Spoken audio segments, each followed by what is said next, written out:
আপনি কি আম বিক্রি করেন? হ্যাঁ। কত টাকা কেজি? এটা বেশি। আপনি কি আম নেওয়ার জন্য আসছেন? হ্যাঁ। আম কি আম মজা হবে?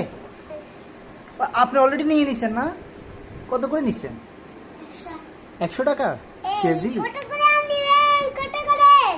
আপনার পাপ্পা আপনাকে এগুলা 70 টাকা 78 টাকা করে 78 টাকা করে এনে দিয়েছে, আপনি 100 টাকা করে বিক্রি করতেছেন? বাবা আপনার তো ভালো।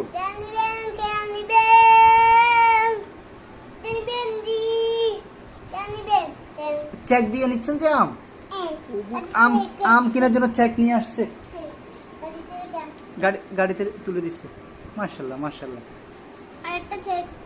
আরেকটা চেক। না